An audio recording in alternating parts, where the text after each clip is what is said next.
Alors, on va passer maintenant à la partie, à la deuxième partie de notre atelier. Et avant de rentrer dans cette table ronde, je voudrais qu'on présente chacun des intervenants. Donc, j'ai commencé par Virginie. Donc, Virginie Sassoon, est-ce que tu peux nous présenter le CLEMI et vos actions concernant la protection en ligne des plus jeunes?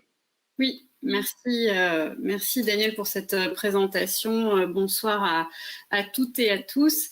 Alors le CLEMI, c'est le Centre pour l'éducation média à l'information. On est donc un centre de formation pour les enseignants en éducation média à l'information du premier degré et du second degré. On est aussi un centre de production de ressources pédagogiques. Et enfin, on organise des événements tout au long de l'année pour faire vivre l'éducation aux médias et à l'information sur tout le territoire, puisqu'on a aussi un réseau de coordonnateurs académiques et le CLEMI est à l'initiative notamment de la Semaine de la presse et des médias dans l'école qui mobilise plus de 4 millions d'élèves. Et nos actions, elles concernent évidemment, comme je l'ai dit, la formation, la production et les événements à destination des enseignants, mais aussi des familles, puisque depuis 3 ans, nous avons développé un univers qui s'appelle l'univers de la famille tout écran et qui se traduit par un guide pratique, une série vidéo qui a été diffusée sur France Télévisions et que l'on a développé en partenariat avec la Caisse nationale des allocations familiales, et qui permet vraiment de sensibiliser aussi les parents à toutes les problématiques qui nous réunissent ce soir, puisque voilà, je pense qu'on partage cette conviction qu'il faut s'adresser évidemment aux enseignants, mais aussi aux parents, et la plateforme L'école des réseaux sociaux a aussi cette double entrée qui me semble tout à fait importante, et on est ravis, je me permets de le dire, de participer, d'être associé à cette initiative, parce que c'est un outil ludique, et puis la dimension européenne est tout à fait aussi intéressante. Donc voilà. Merci Virginie. Je vais continuer avec Axel Dessin. Est-ce que tu peux nous présenter Internet sans crainte et le Safer Internet France? Alors Axel, je ne sais pas si on t'entend. Axel? Pardon, j'avais coupé mon micro. Bonjour à tous. Donc Internet sans crainte est le programme national de protection des mineurs sur Internet du Safer Internet France, qui est un consortium que l'on pilote avec NetÉcoute, donc e-enfance, et avec Point de Contact. Donc les missions principales d'Internet sans crainte, c'est d'apporter des ressources, des supports pour permettre essentiellement aux professionnels de l'éducation et aux parents d'accompagner les enfants dans leur usage du numérique, de l'école à la maison. Donc, on propose une centaine de ressources numériques clés en main pour pouvoir faire de la sensibilisation, mais aussi des conseils, des dossiers, des guides. Donc, c'est tout naturellement qu'on se retrouve partenaire de l'école des réseaux sociaux, parce qu'on a les mêmes objectifs et effectivement, on touche les mêmes publics. Chaque année aussi, avec les membres du Safer Internet France, on coordonne le Safer Internet Day, qui est un moment en février qui permet de spécifiquement aborder ces questions des usages du numérique, où il y a toute une série d'actions et de propositions qui sont menées. Parfait, merci beaucoup. On va passer à Justine. Justine Atlan, est-ce que tu peux nous présenter le service NetÉcoute? Bonjour à tous. Donc effectivement, je représente ce soir le service NetÉcoute, qui fait donc partie du programme Safer Internet européen et qui est donc la helpline du programme Safer Internet. Donc on a des homologues partout en Europe. Cette helpline, elle a été créée il y a plus de 10 ans maintenant, pour être un numéro de conseil, d'assistance et d'accompagnement au signalement pour les enfants, les adolescents en premier lieu, et évidemment leurs parents et les professionnels. Donc à ce titre-là, on est ouvert du lundi au samedi de 9h à 20h. On est joignable par téléphone sur un numéro gratuit, anonyme et confidentiel. On est également joignable par chat sur Messenger et sur différentes messageries privées des réseaux sociaux, puisque l'idée c'est d'être au plus près des jeunes dans leur pratique pour vraiment être là quand ils en ont besoin. et quand parfois ils ont du mal à parler de leurs problèmes à des adultes, en tout cas dans un premier temps. La spécificité des helplines européennes et donc NetÉcoute en France, c'est que grâce à la Commission européenne, on a des accords privilégiés avec tous les réseaux sociaux qui nous permettent de signaler en tant que tiers de confiance directement à leur service de modération et donc de demander la suppression ou le blocage de contenus ou de comptes qui sont dans l'infraction totale, c'est-à-dire qu'ils sont en train de commettre des délits sur Internet. Et comme la journée aujourd'hui est dédiée à la lutte contre le harcèlement, notamment nous avons mis ce service au profit de la lutte contre le harcèlement et le cyberharcèlement entre élèves. Et donc NetÉcoute est le numéro officiel du ministère de l'Éducation nationale pour lutter contre le cyberharcèlement. Voilà. Merci Justine. Voilà, vous avez à disposition tous les experts, les meilleurs experts de la place sur ces questions de cyberharcèlement et de comportement en ligne. On va passer aux questions et réponses qu'on va essayer d'apporter. On va l'aborder par thématique, si ça va bien. Et donc, je vous propose que vous commenciez à poser les questions que Pierre nous enverra dans le chat sur la première thématique que Marc va nous présenter, qui est comment communiquer avec ses amis en ligne. Donc Marc, c'est à toi. Oui, donc ce thème couvre un certain nombre de domaines clés, comme par exemple la réputation en ligne, les empreintes numériques, l'identité en ligne, le partage de données personnelles avec d'autres, la communication avec des personnes étrangères, la confiance vis-à-vis d'autres, à savoir encourager les enfants à considérer en qui ils peuvent avoir confiance en ligne et quel contenu ils peuvent partager avec ces personnes. Et puis aussi avec les amis en ligne pour mieux comprendre les bénéfices, mais aussi la complexité d'interagir avec des amis en ligne.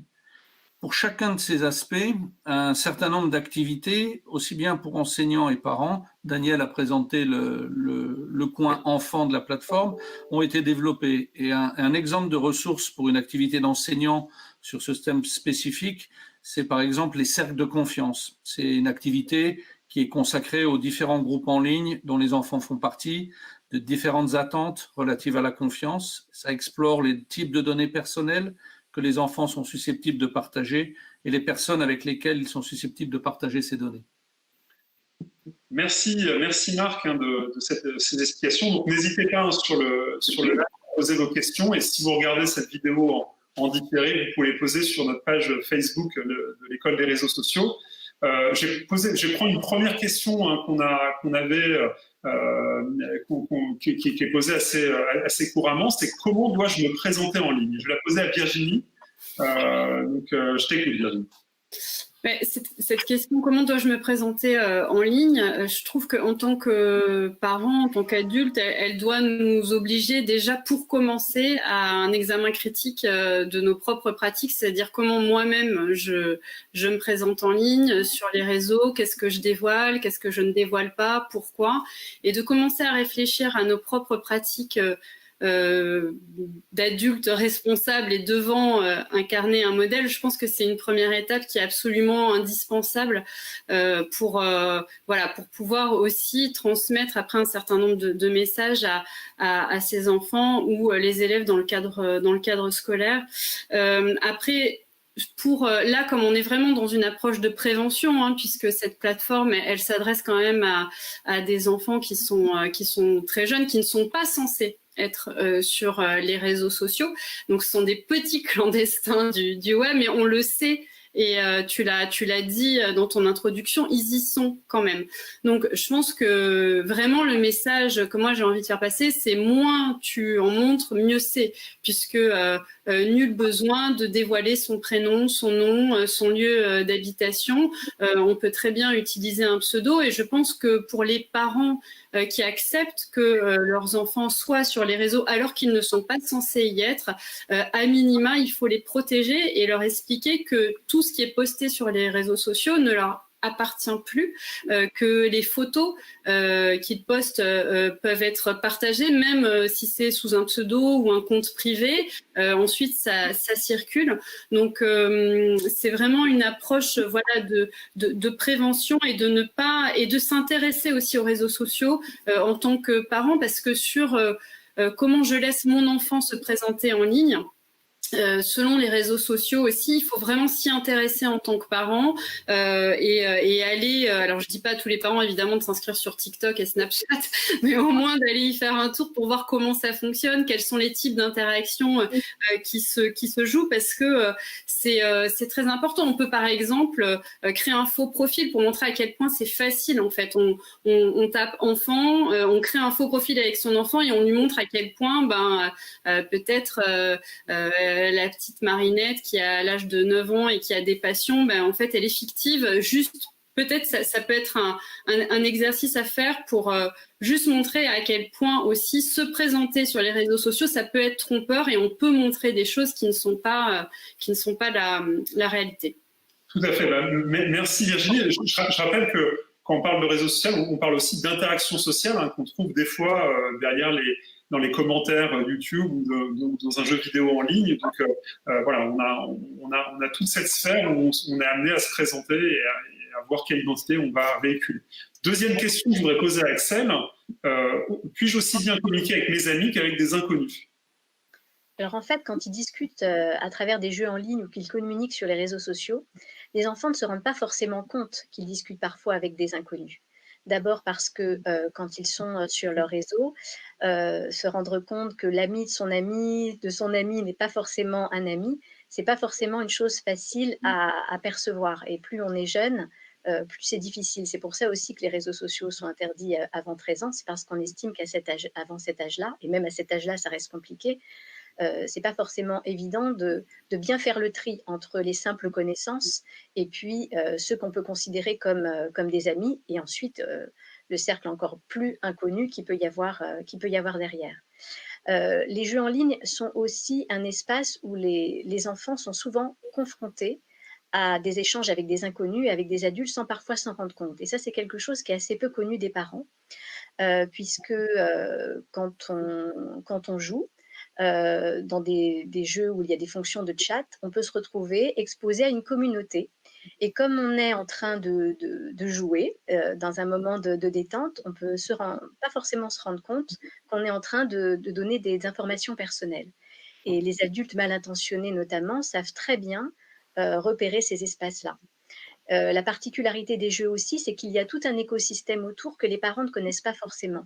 Des espaces de chat, des espaces de vidéos en streaming, que les enfants, les enfants de moins de 13 ans sont particulièrement friands de ces activités-là, d'aller regarder des jeux sur YouTube, de regarder du e-sport en ligne. Et il y a tout un espace communautaire autour qui ne bénéficient pas aussi des systèmes de protection que peuvent avoir les grands réseaux sociaux.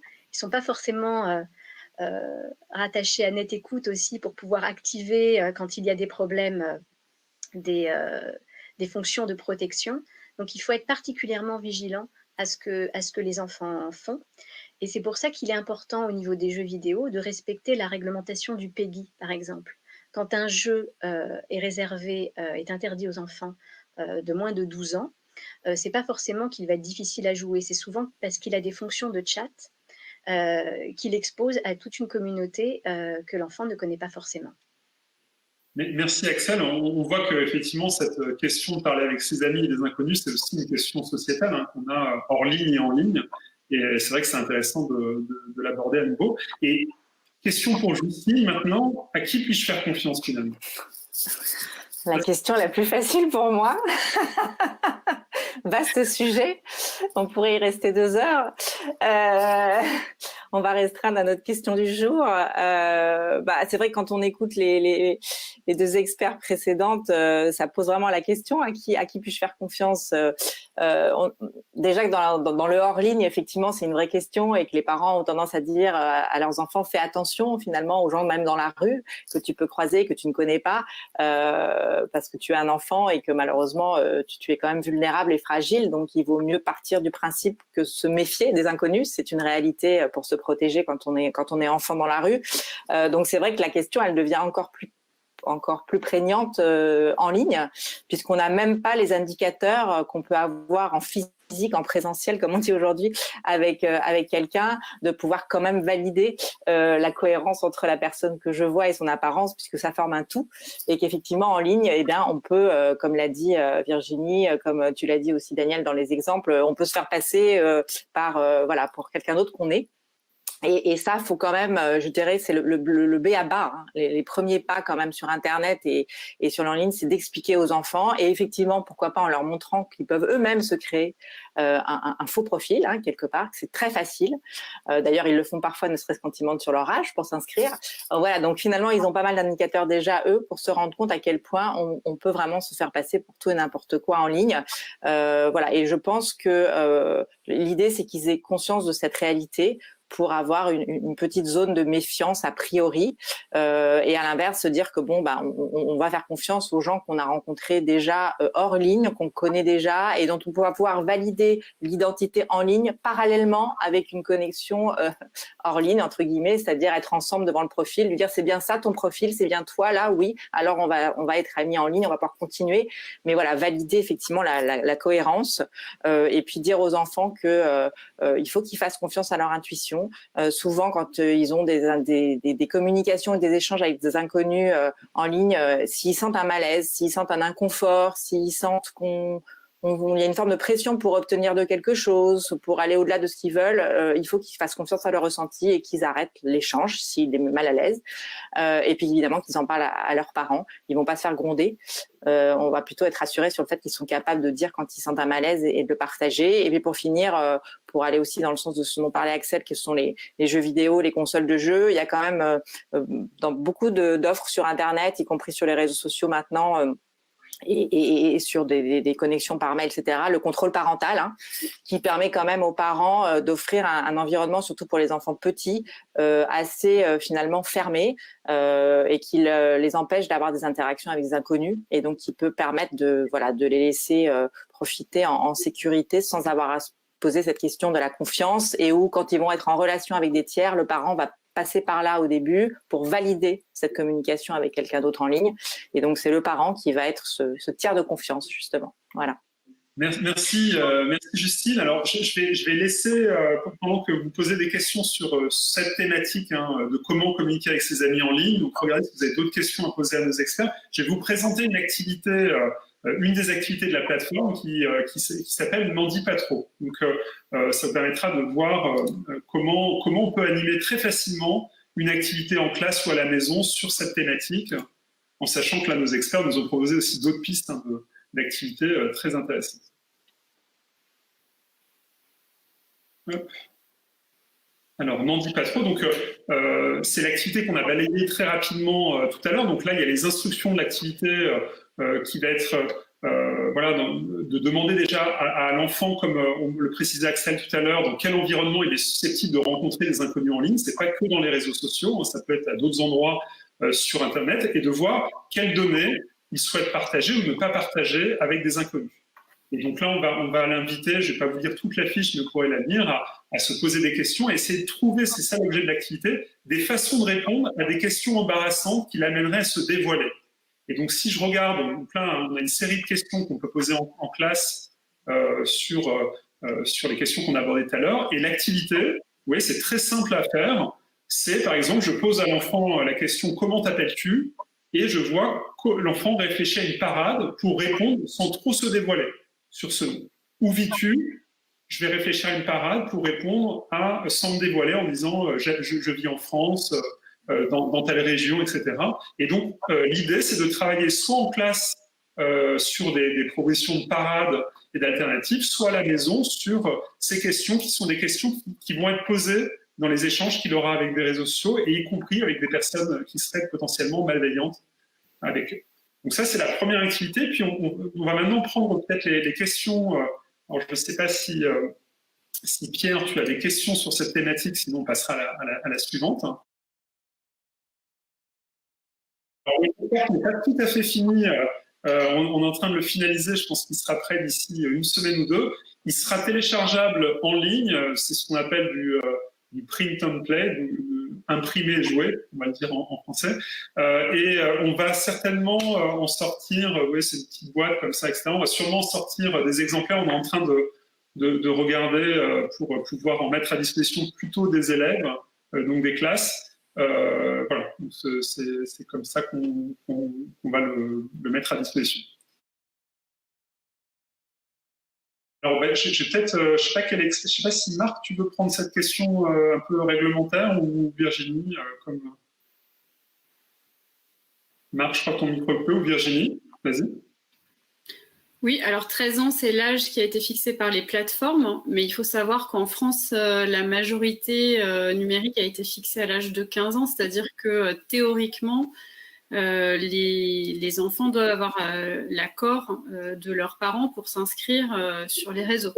Donc je trouve que c'est la question de l'âge, c'est un bon moyen aussi pour réfléchir en fait à qu'est-on préparé à vivre sur ces réseaux en dessous de 15 ans et d'autant plus en dessous de 13 ans. Que ce soit en termes d'interaction, en termes d'être exposé aussi à un certain nombre d'informations, d'images. Donc voilà. Pour compléter le point de Virginie, les études sur le cyberharcèlement et je dirais montrent qu'avant 13 ans, en fin de compte, l'enfant est vraiment beaucoup plus vulnérable à ces situations-là. C'est-à-dire qu'il a des situations qui l'impactent énormément et qui le dépassent. Et la plupart du temps, en fin de compte, quand il a une situation, il a honte, donc il n'en parle même pas à ses parents, et donc il s'enferme. Donc la législation est faite à bon escient parce que c'est un âge qui est utile. Après, le paradoxe qui est compliqué, c'est qu'on a sur cette génération de moins de 10 ans des enfants qui sont nés avec un écran à proximité d'eux, dans l'environnement proche. Donc, pour eux, l'interaction sociale est naturelle. Donc, c'est pour ça qu'il faut qu'on arrive à trouver des cadres sur des espaces ou des applications dédiées, sécurisées, dans lesquelles ils peuvent aller et trouver des éléments. Et par contre, même si le groupe les pousse à aller sur des réseaux, je pense que beaucoup de parents ou d'enseignants ont entendu ah oui, mais tout le monde y est, si je ne suis pas, je suis le dernier à pas y être, etc. C'est des réseaux qui sont ouverts. On a, nous, animé pendant plus de 3 ans le premier réseau social pour les 6-10 ans. Je peux vous dire qu'en modération, tous les jours, on fermait des comptes, tous les jours, on fermait des posts qui n'étaient pas du tout appropriés, et les enfants ne sont pas prêts du tout à surmonter ça. Oui, au niveau légal, l'âge, c'est entre 13 et 16 ans en fonction des pays. Voilà, mais Virginie a bien répondu à la question, donc, et c'est la raison pour laquelle on pense absolument indispensable de préparer les jeunes à évoluer dans cet environnement qui va être le leur, et que pour cela, il faut les préparer dès le plus jeune âge par rapport à ça, et qu'on cible vraiment les écoles primaires et les élèves des écoles primaires, ainsi que les parents qui ont une responsabilité très importante. Oui, je voulais juste rebondir sur ce que tu disais, Daniel, par rapport à justement cette génération qui est née avec un écran dans les mains et qui on a l'impression qu'ils sont naturellement compétents. Et en fait, je crois qu'il y a vraiment un travail collectif pour déconstruire ce mythe qu'on appelle du digital native. Et on sait très bien qu'en réalité, le numérique, ça s'apprend comme tout en fait.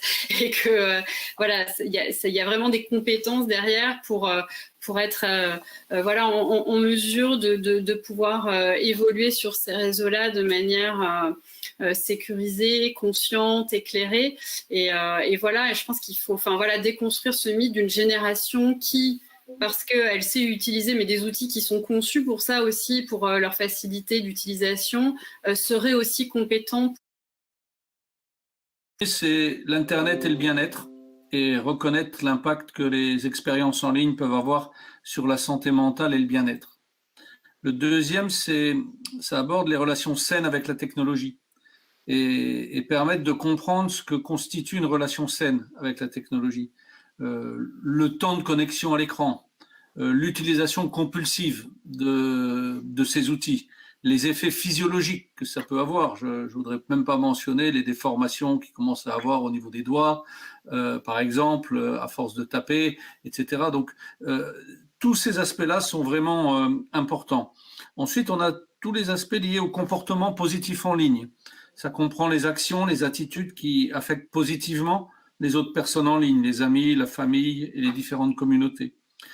Ensuite, ce module aborde les comportements inappropriés et inacceptables. Ça va comprendre des descriptions globales des attitudes qui peuvent être considérées comme criminelles, non plaisantes ou blessantes.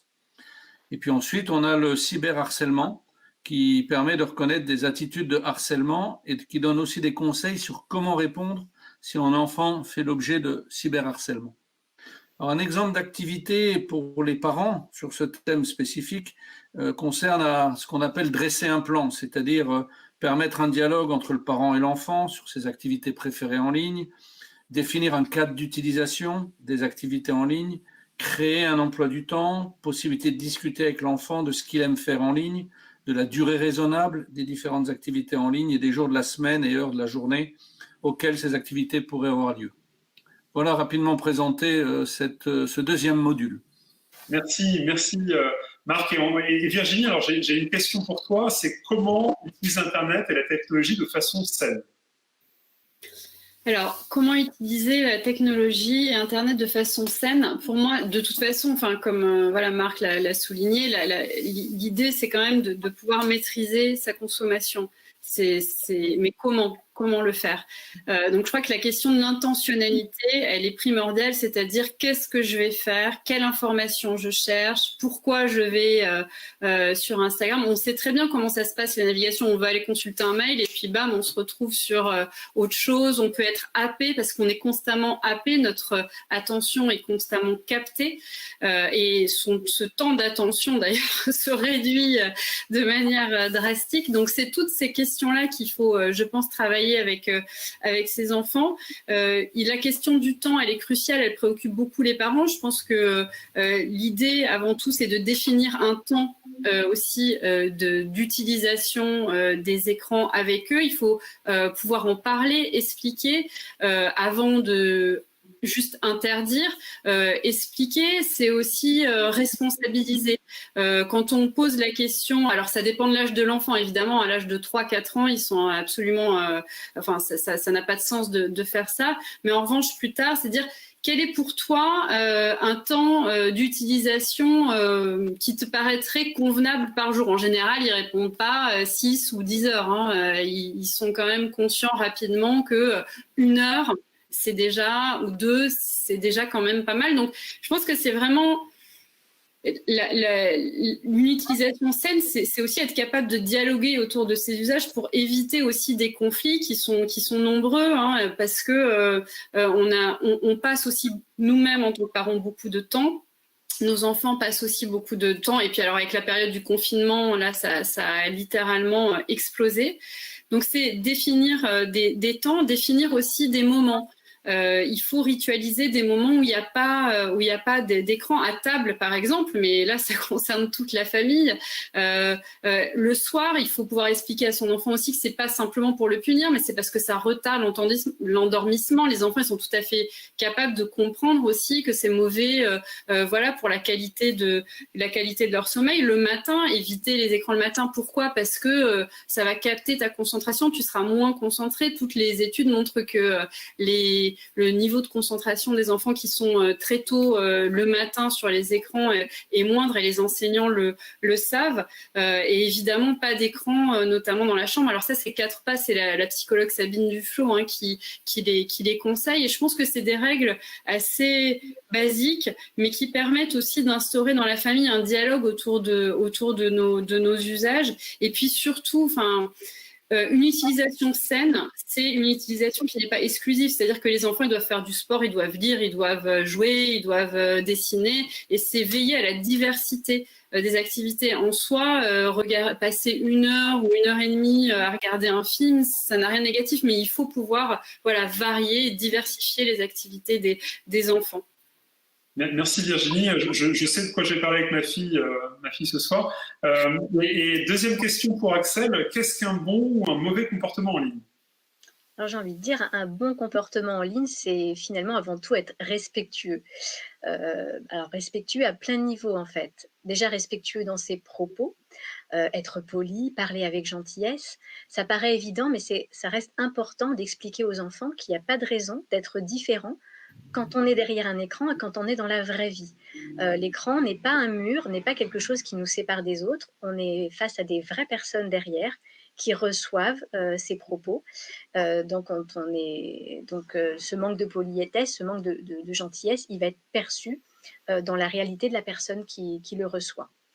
Mais c'est aussi être respectueux de sa vie privée et de celle des autres. Voilà, on va faire attention à ne pas révéler des données personnelles, mais aussi ne pas révéler celles des autres, ne pas partager des images sans autorisation. Donc, je rejoins vraiment Virginie quand elle parlait d'éducation, d'accompagner cette éducation au numérique, parce que c'est pas inné. Et il y a notamment tout un cadre légal aussi à connaître. Et donc, c'est important d'accompagner ces enfants dans l'autonomie, et notamment de leur expliquer les différences entre ce qui n'est pas recommandé et ce qui est interdit. On va leur dire, par exemple, qu'il n'est pas recommandé de révéler des informations personnelles parce que ça peut mettre en danger la protection de leur identité, leur intimité. Et par contre, il y a des choses qui sont vraiment interdites, c'est-à-dire qui les exposent à la loi. Donc ça, c'est vraiment important, parce que c'est comme ça qu'on se retrouve parfois dans des situations où on va être convoqué au commissariat sans avoir l'impression d'avoir fait quelque chose de grave, ou qu'on peut se retrouver dans des situations effectivement assez problématiques. Donc, d'avoir en tête que la vie privée de l'autre ne nous appartient pas, on n'a pas le droit de révéler des choses, on n'a pas le droit de révéler des images, ça c'est interdit. Et puis il y a évidemment aussi tous les propos qui sont interdits sur Internet, tous les propos haineux, discriminatoires, injurieux, ça c'est puni par la loi. Donc c'est très tôt, à partir du moment où les enfants s'exposent en ligne, c'est essentiel de leur donner ces informations-là. C'est pour ça qu'on est là aussi, parce que les parents n'ont pas forcément conscience aussi de toute cette réglementation autour d'Internet et des réseaux.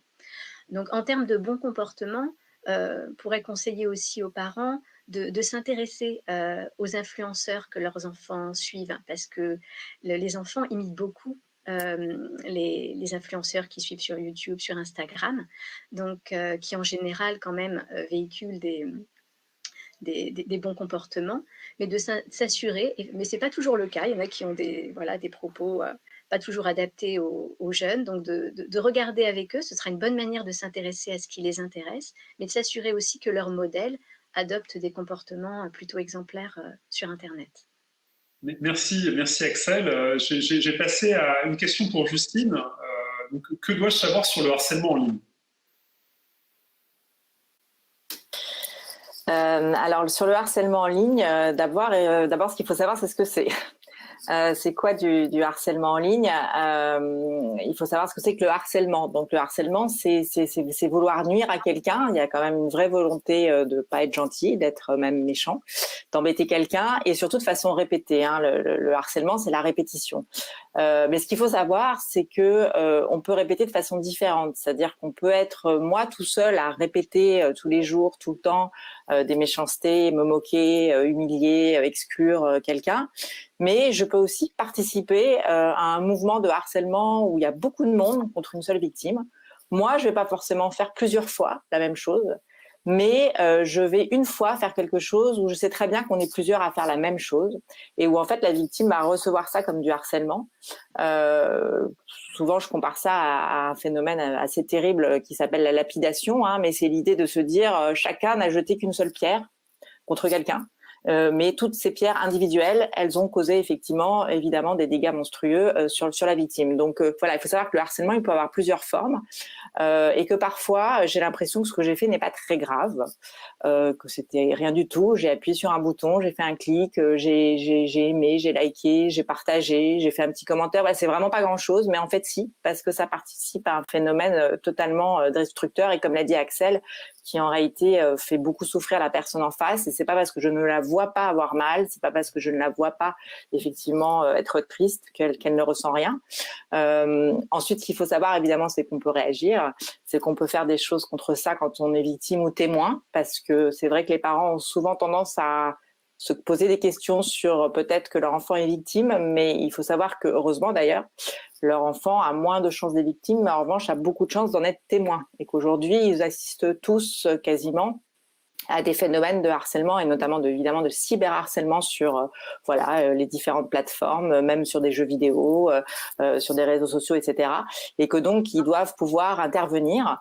Ça ne veut pas dire être héroïque et forcément aller défendre la victime. Parfois c'est difficile de le faire et on peut le comprendre. En revanche, il faut pouvoir le signaler sur la plateforme sur laquelle on est. Ils ont tous aujourd'hui un endroit où on peut dire effectivement qu'on est témoin ou victime de signalement, signaler le contenu ou le compte qui est auteur.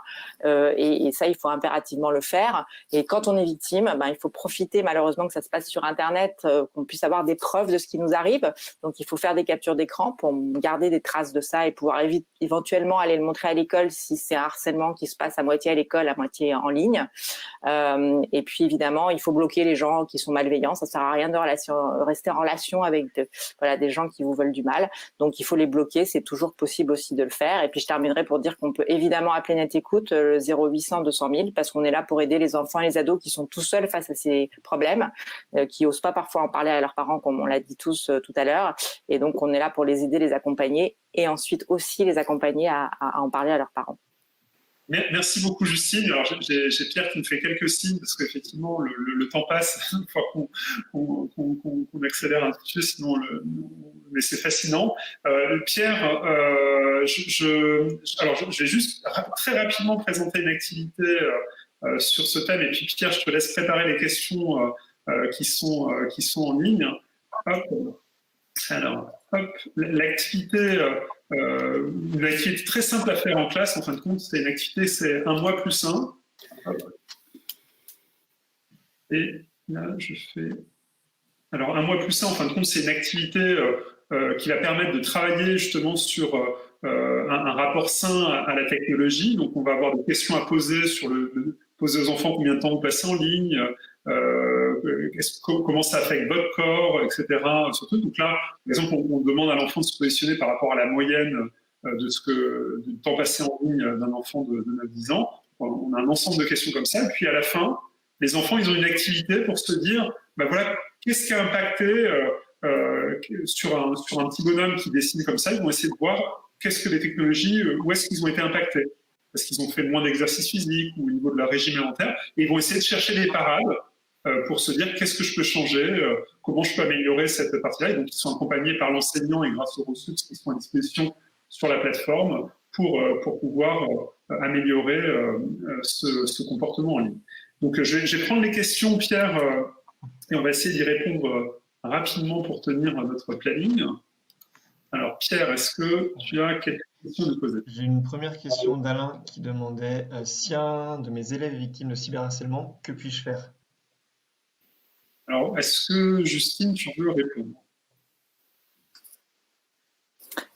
Si un de ses élèves effectivement est victime de cyberharcèlement, il faut l'aider à faire ce que je viens de dire, c'est-à-dire il faut l'accompagner sur déjà les réseaux sociaux sur lesquels il est victime de ça, à faire des captures d'écran, à bloquer les personnes et à signaler évidemment. Ça, c'est la première chose à faire impérativement. Ensuite, malheureusement, très souvent, ils connaissent les auteurs parce que ce sont les mêmes avec lesquels ils sont à l'école ou au collège. Donc là, c'est à la charge du professeur ou l'établissement, en tout cas, de gérer ce problème-là entre élèves et de faire en sorte qu'on n'en arrive pas effectivement à des situations d'aller porter plainte ou autre, qui est quand même un aveu d'échec absolu de la capacité à un moment de l'école d'avoir eu à gérer ce problème. Voilà, donc c'est les deux choses principales à faire. Puis évidemment, comme si l'élève allait en parler à l'enseignant, il faut peut-être faire la courroie de transmission avec la famille, avec les parents, parce que ça, c'est des situations qui se gèrent tous ensemble, avec vraiment la communauté éducative dont font partie les parents, pour aider l'enfant dans tous les registres. Surtout si c'est cyber, ça veut dire que ça a des impacts chez l'enfant, y compris à la maison évidemment, et donc il faut que tout le monde soit ensemble pour l'aider à traverser ça. Pierre, on va prendre une autre question, mais après, je regarde le temps, sinon on va vraiment être à court de temps pour couvrir tous les thèmes. Du coup, tu m'obliges de choisir. Je pense à un point de Gilles qui souligne qu'on se focalise énormément sur les enfants, mais que dans le cadre de cet accompagnement éducatif, les parents aussi ont besoin d'être accompagnés. Oui, alors, je vais y répondre rapidement pour tous, mais la plateforme NetÉcoute est ouverte aussi aux parents. Tu m'arrêtes si je me trompe, Justine. Et effectivement, l'école des réseaux sociaux, c'est un outil pour les parents et pour les enseignants, avant tout. Hein. C'est-à-dire que c'est des ressources, c'est du matériel qui sont à leur disposition pour leur expliquer, pour leur permettre de mieux répondre et mieux accompagner. Et ils sont au centre hein, de la résolution du problème. Et une dernière, du coup, une double. Quelle stratégie faut-il avoir vis-à-vis des réseaux sociaux en tant que parent? Et est-ce qu'il y a des réseaux sociaux plus dangereux que d'autres? Merci. Alors, des réseaux sociaux plus dangereux. Est-ce que Virginie, tu te sens de t'attaquer à cette question? Je ne sais pas si on a des classements de dangerosité sur le réseau. Non, je sais pas. Je pense que tous les réseaux sociaux peuvent être dangereux à partir du moment où on ne sait pas comment se comporter en ligne, qu'on n'a pas de repères en fait pour poster, pour se présenter en ligne, pour tous les thèmes qui ont été abordés. Il me semble qu'il n'y a pas il n'y a pas de réseaux sociaux complètement sécurisés. Il n'y en a pas d'autres qui sont une arène de haine. Après, ce qu'on peut voir quand même, c'est que sur Twitter, il y a quand même un discours de haine, mais qui peut arriver aussi sur Instagram, qui peut arriver aussi sur tous les réseaux. Après, chaque réseau a sa spécificité, et c'est vrai qu'en tant que parent, il faut vraiment s'éduquer aussi à ces réseaux sociaux, en quelque sorte, en tout cas à minima s'informer pour comprendre leur spécificité. Voilà ce que je peux dire. Non, mais merci beaucoup Virginie. Je vous propose qu'on adresse le troisième thème. Alors on va certainement dépasser un petit peu l'horaire, mais il ne nous en reste plus que deux après à aborder, qui est le thème de sur quel type de contenu peut-on tomber. Et Marc, je vais te laisser présenter cette thématique. Mais je pense que pour le dernier thème, tu vas me laisser 10 secondes, donc je vais essayer d'aller vite pour celui-là. Donc là aussi, on a identifié des domaines clés. Le premier, c'est quel contenu adapté à l'âge et quelles restrictions d'âge sur les réseaux sociaux, parce que c'est toujours une question récurrente. Quels contenus sont susceptibles de heurter? Quels contenus faisant la promotion de croyances et de comportements blessants et néfastes? Quels filtres et quelle surveillance et quel contrôle parental exercer? Comment gérer la désinformation, les fake news et les deepfakes? Comment vérifier les contenus en ligne? Alors, une activité intéressante pour ce module et pour les enseignants, c'est l'activité pédagogique fake news. C'est une activité qui permet aux élèves d'expérimenter les différents éléments liés aux fake news. Ils peuvent réfléchir à la manière dont une fake news affecte la réputation, dont les motivations, le comportement et le bien-être des personnes qui créent des fake news et en font l'expérience. Donc voilà rapidement présenter ce troisième module. Merci Marc. Et Virginie, première question, est-ce que tout ce que je trouve sur Internet est adapté aux enfants? Oui, bien sûr. Bon, alors on passe à la question suivante. Non, évidemment que non. Je pense que voilà. La problématique, je crois, c'est que en fait les très jeunes enfants, parce que c'est quand même eux dont on parle au départ ils veulent être sur les réseaux sociaux pour rester en contact avec leurs amis, parce que la sociabilité des préadolescents et des adolescents, elle s'exerce beaucoup en ligne. Mais que dans cette quête d'appartenance au groupe et de participation à cette sociabilité adolescente, ils sont confrontés à des informations qu'ils n'ont pas cherchées. Puisqu'on en fait tous l'expérience, quand on se connecte sur un réseau social, on est percuté par des infos qu'on n'a pas forcément choisies. Et c'est cette question-là, en tout cas sur l'éducation aux médias et à l'information, qui nous oblige à évidemment pousser cette éducation aux médias et à l'information dès le plus jeune âge. Parce que acquérir des réflexes face à un flux d'informations, pouvoir dans un fil d'actu faire la différence entre ce que dit Monique la voisine et ce que dit un média et quel média, c'est-à-dire savoir évaluer la fiabilité d'une information, savoir croiser et chercher aussi une autre information pour vérifier, et enfin être en mesure de publier. Ce sont des savoirs qui, au XXIe siècle, sont des savoirs fondamentaux pour exercer sa citoyenneté. Donc, si on ne fait pas ça, enfin, il me semble que voilà, l'enjeu, c'est vraiment d'être dans la prévention et effectivement de pousser cette éducation dès le plus jeune âge. Et je crois aussi, et ça a été dit un petit peu en sous-texte depuis le début de nos échanges, c'est que l'enjeu fondamental, c'est la formation des enseignants, mais aussi l'accompagnement des parents. Parce que s'il n'y a pas cette formation et cet accompagnement des parents, les enfants seront quand même bien en difficulté d'apprendre par eux-mêmes et tout seuls dans quelque chose qui pourrait ressembler quand même de plus en plus à une forme de jungle informationnelle. Merci Virginie. Alors, question pour Axel. Comment fait-on pour éviter les choses que je ne souhaite pas voir ou entendre? Alors, comme le disait Virginie, sur Internet, effectivement, tous les contenus sont mélangés. Il n'y a pas le système de tri qu'on peut retrouver ailleurs dans d'autres repères qu'on peut avoir, comme par exemple la télévision qui donne des indications d'âge, ou dans la presse où les contenus vont être triés. Là, ce sont tous les contenus qui sont mélangés. Donc, il n'y a pas de repère pour les parents, pour les éducateurs, pour savoir qu'est-ce qui est pour les enfants et qu'est-ce qui ne l'est pas. Donc, heureusement, il y a des moyens pour pouvoir se protéger de certains contenus. La première chose, on le répète tout au long de cet atelier, c'est déjà de respecter les âges. Si on fixe des âges pour des services, c'est aussi qu'il y a une raison. Je reprends l'exemple des jeux vidéo, un jeu qui a un PEGI 12, un PEGI 16, un PEGI 18, si on estime qu'il est réservé à partir de cet âge-là, c'est sûrement parce qu'il a des contenus choquants en fait. C'est pas un âge qui vient indiquer que le jeu est jouable à partir de cet âge-là. Ça veut dire que le jeune ne sera pas choqué, qu'il n'y a pas des contenus inadaptés pour lui. Ensuite, il faut aussi avoir en tête que ce qui est choquant pour un enfant n'est pas forcément la même chose qu'un adulte. Quand on pense à des contenus inadaptés, on a beaucoup tendance à penser à la pornographie sur Internet.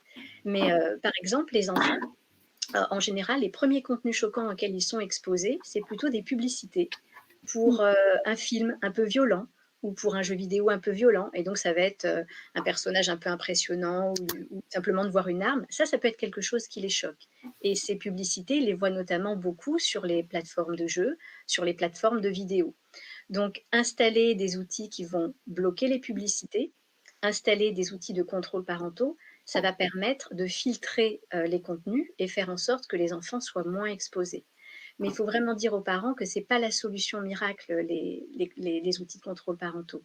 Parce que s'il y avait un outil miracle, ça se saurait déjà.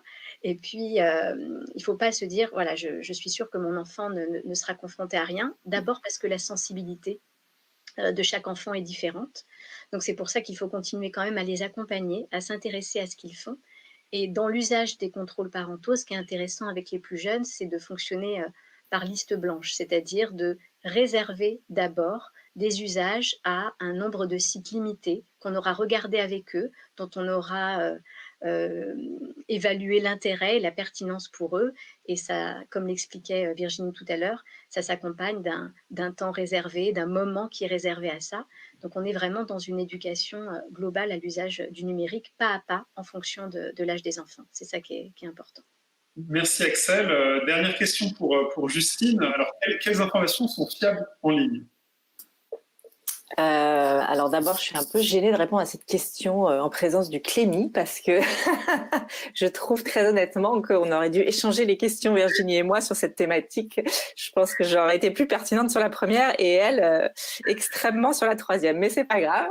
Je vais faire court parce qu'on n'a pas beaucoup de temps, ça tombe bien. Non, sur la fiabilité, ça rejoint un peu la confiance, je trouve quand même, malgré tout. D'abord, c'est très compliqué pour un enfant de lui demander ça, d'être capable effectivement à l'âge de ce dont on parle, d'être capable tout seul d'évaluer la fiabilité d'une information, sans compter que certains adultes n'en sont pas capables non plus. Et c'est pas de leur faute parce que tout est fait finalement sur Internet pour qu'on ne soit pas capable, ni en temps, ni en moyens, d'avoir ce temps d'évaluation justement et d'être en capacité de jauger justement de la fiabilité d'une information si on s'oblige pas finalement à le faire, ou en tout cas si on s'oblige pas à avoir ce premier temps qu'on appelle l'esprit critique, ce premier temps un peu de retrait retrait a priori sur tout ce qu'on nous envoie et qu'on lit, en se disant attention, peut-être que ce n'est pas vrai.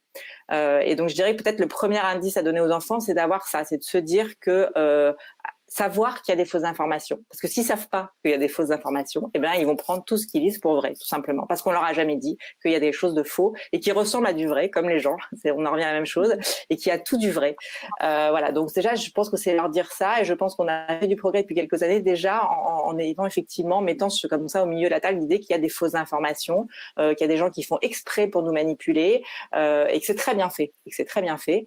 Et que donc, déjà, si on sait que ça existe. Après, voilà, comme l'a dit Virginie, c'est un travail qu'on nous apprend quand on est journaliste, hein, c'est de croiser ses sources, évidemment, de mesurer. Il y a heureusement des médias dont c'est le métier d'information, et je pense qu'il faut effectivement avoir ces indicateurs-là. L'éducation nationale est pas trop mauvais normalement aussi pour donner les bonnes informations. Donc voilà, il y a des sources qui sont plus fiables que d'autres. Les croiser, c'est indispensable. Et puis, quand on est enfant, c'est normal, c'est pas un aveu de faiblesse d'aller demander aux parents de nous rassurer effectivement sur la fiabilité d'une information.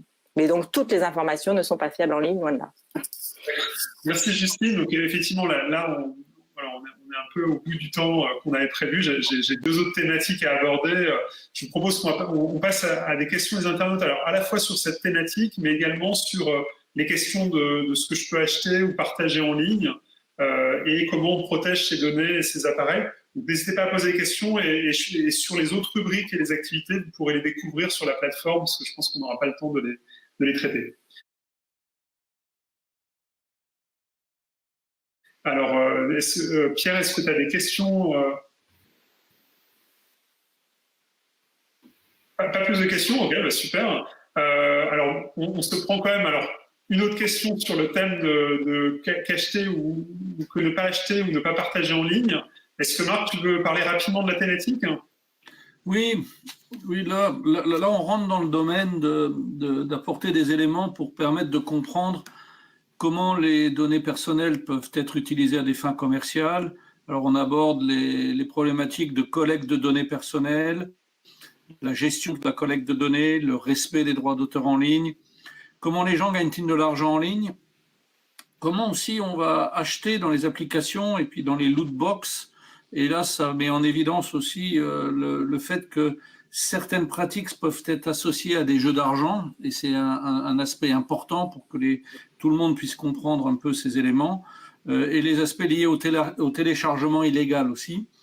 Alors un exemple d'activité d'enseignant pour ce thème spécifique, ça peut être acceptable ou pas. C'est une activité qui encourage vraiment les élèves à réfléchir aux différents moyens d'accéder à des contenus de divertissement en ligne, de les télécharger, leur permet de s'intéresser aux activités susceptibles d'enfreindre la législation sur les droits d'auteur, aux activités qui ne sont pas illégales, mais qui peuvent soulever quand même des questions morales. Voilà rapidement ce quatrième module. Alors, très rapidement, on va poser peut-être qu'une seule des questions prévues, parce que comme ça, on va tenir le temps. Je vais la poser à Virginie, puis Justine et Axel pourront la compléter. Finalement, c'est comment les données personnelles sont-elles utilisées et qui possède ce qu'on trouve en ligne. Donc, je te laisse commencer, Virginie, puis je laisserai de façon assez succincte, parce que je crois qu'il y a certains internautes qui vont devoir y aller. Je vais prendre cette question et puis compléter à Axel et Justine.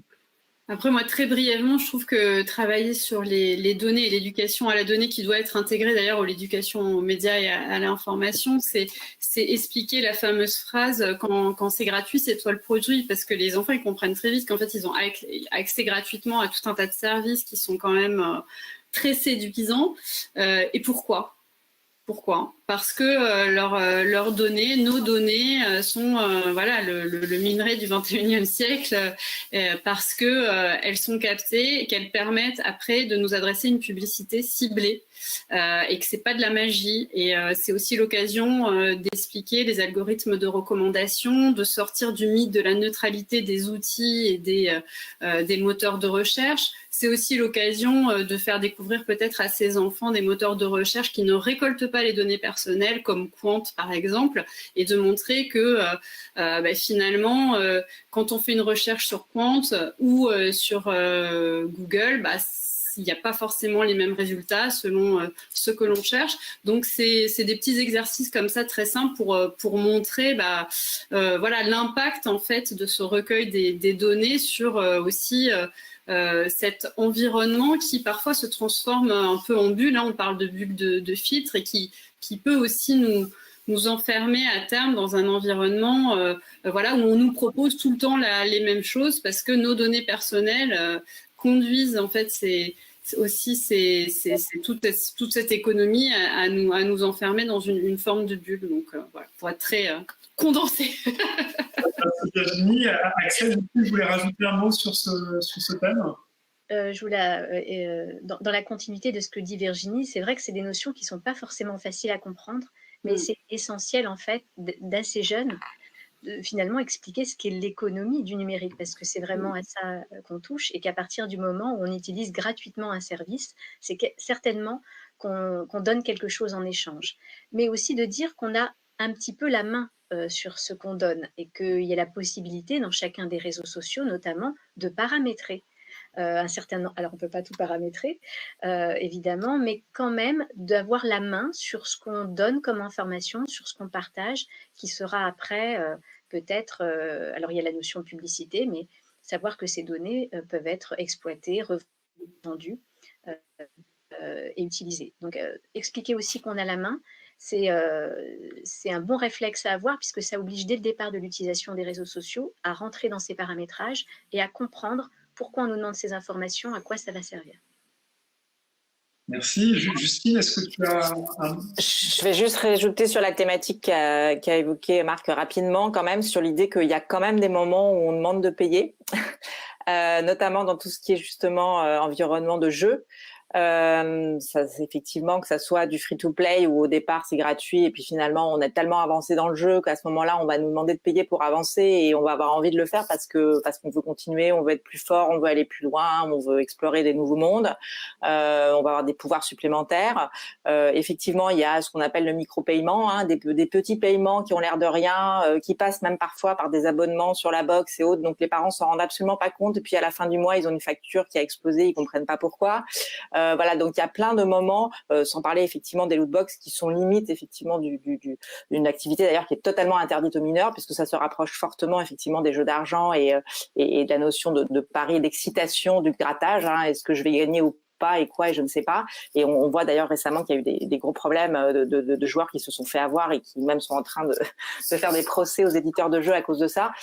Donc c'est vrai que ça c'est un sujet et parfois les parents ont l'impression d'être pris en traître parce qu'ils ont le sentiment que leur enfant a pu dépenser leur propre argent de parents sans qu'ils soient au courant, sans qu'on leur ait demandé leur accord. Donc voilà, ça c'est un peu la niche du payant qui est un peu cachée, qui parfois donne des apparences pas du tout d'argent. Donc les enfants ils savent pas qu'ils sont en train de dépenser de l'argent et pour autant ils dépensent celui de leurs parents. Donc voilà, vigilance sur cet aspect-là.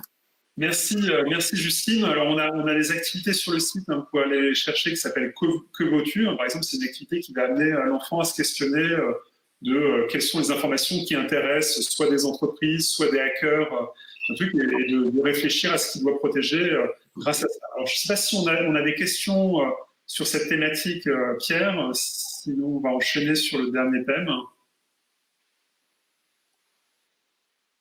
Super. Et donc, le dernier thème que Marc va nous présenter, c'est comment protéger ses données, ses appareils. On t'écoute, Marc. Là aussi, on est sur l'importance par rapport à la sécurité en ligne. Donc, on va traiter les aspects liés aux paramètres de confidentialité des données. Donc, Axel l'a déjà dit tout à l'heure dans son intervention. L'hameçonnage, les arnaques, les logiciels malveillants, les mots de passe et la sécurité des comptes. Combien de jeunes appliquent-ils le principe de ne pas mettre le même mot de passe sur plusieurs sites? Donc, c'est tellement plus facile de garder le même pour s'en souvenir. La protection des appareils et encourager les bonnes actions en ligne et la sécurité technologique. Donc, on est vraiment là sur la protection des données, la protection des outils et la protection des appareils. Alors, un exemple d'activité parentale, par exemple, c'est le thème spécifique pour ce thème, ça peut être concerné comment créer des mots de passe forts. Cela va vraiment permettre à l'enfant et aux parents de mieux dialoguer sur l'importance des mots de passe, sur comment les créer, sur comment gérer cet aspect.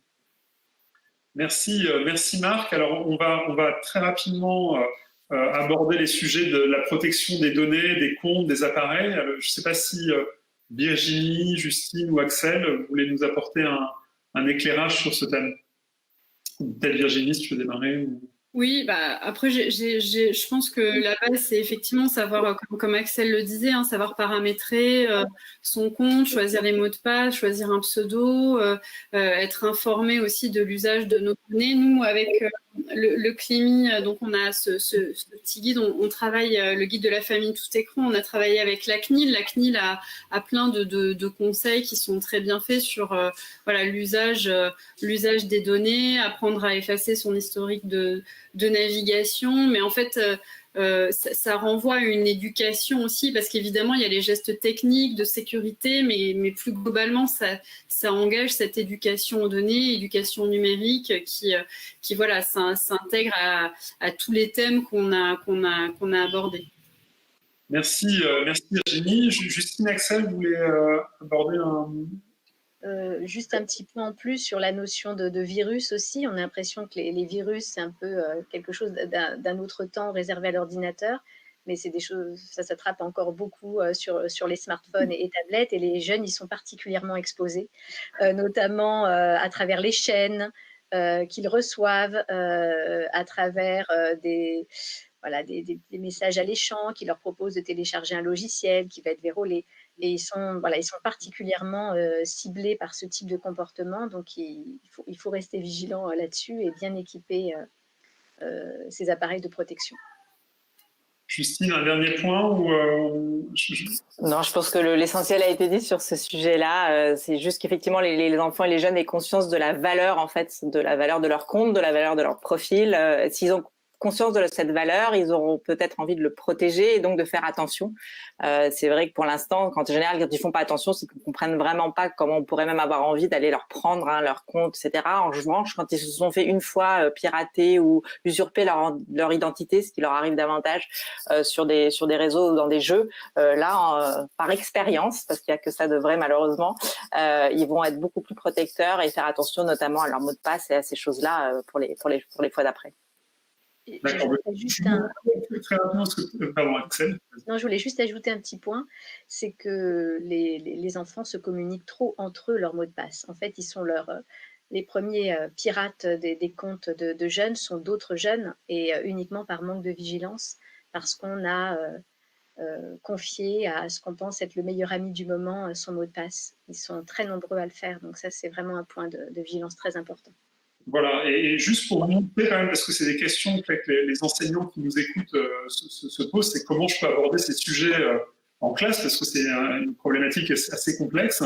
Je vais vous montrer juste une dernière activité pour que vous voyez, on va inviter, comme on l'a fait pour les fake news, les enfants à fabriquer, à repérer les arnaques en fabriquant une. Donc l'idée, ça va être, vous voyez, vous avez l'activité devant vous, on va essayer de parler des arnaques, d'expliquer ce que ça peut représenter, en quoi ça consiste, etc. Et ensuite, les enfants vont essayer de produire une arnaque, soit donc ils ont des templates, soit un faux mail, soit une fausse page qui cherche à récupérer les informations, et donc ils vont s'interroger pour la préparer sur le motif, comment on fait pour qu'elle soit réaliste, comment on utilise la technologie pour masquer l'arnaque, pour pas que les gens le voient, et ça leur permet de comprendre les arnaques auxquelles ils seront confrontés. Voilà. Mais écoutez, en tout cas, alors oui, pardon, Pierre, est-ce qu'il y a des questions avant de conclure cette session? Bon, c'est parfait. Écoutez, on a un petit peu débordé. En tout cas, je vous remercie de votre participation active à cette table ronde. Vous n'hésitez pas à vous rendre sur l'école-des-réseaux-sociaux.org ainsi que sur notre page Facebook, l'école des réseaux sociaux, pour continuer à nous poser des questions, d'en parler autour de vous, à d'autres parents, d'autres enseignants. Et enfin, je vais laisser le mot de la fin à Marc, qui va nous parler un peu des perspectives du projet. Oui, voilà, donc on peut comprendre, c'était un événement d'inauguration d'un projet européen qui se passe en France. C'est une date particulièrement bien choisie par rapport aux conclusions des États généraux du numérique qui ont eu lieu ces 2 derniers jours en France.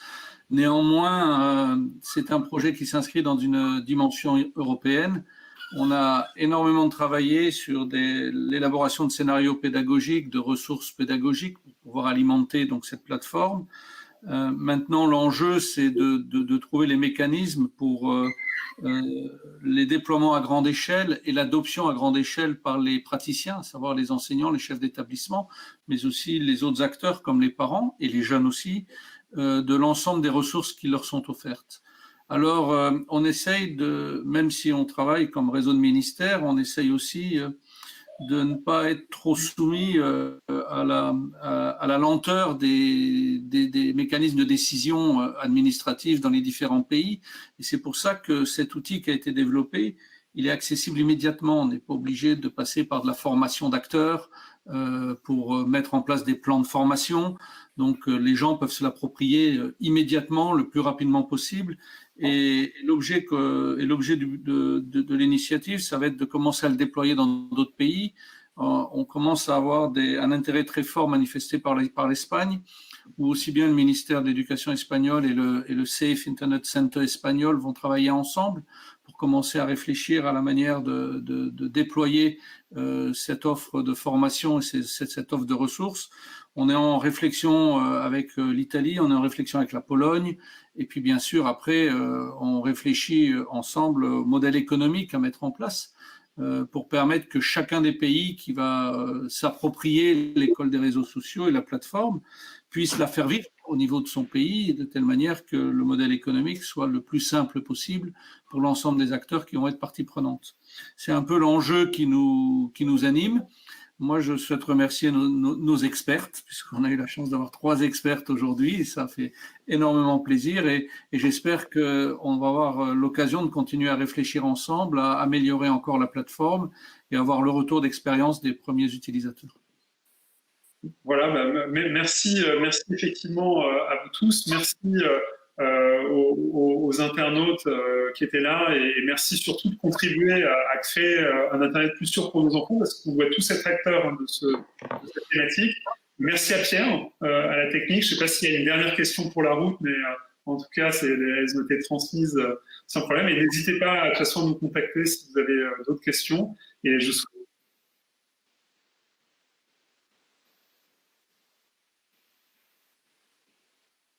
Oui, tout à fait. Donc, la plateforme est déjà disponible dans 2 langues, en français et en anglais, et donc elle peut être utilisée dans n'importe quel pays actuellement. Là, quand on va aller en Espagne, en Italie ou en Pologne, on fera des traductions de l'ensemble des contenus. Donc, on a bien un socle commun européen et des collaborations justement transnationales qui vont se créer autour de cette plateforme pour le faire évoluer dans le temps. En tout cas, merci à vous pour ce temps et je souhaite une bonne soirée. Désolé d'avoir un tout petit peu débordé, mais c'était un sujet passionnant avec des experts passionnants. Merci à tous. Merci. Merci beaucoup. Au revoir. Merci à vous.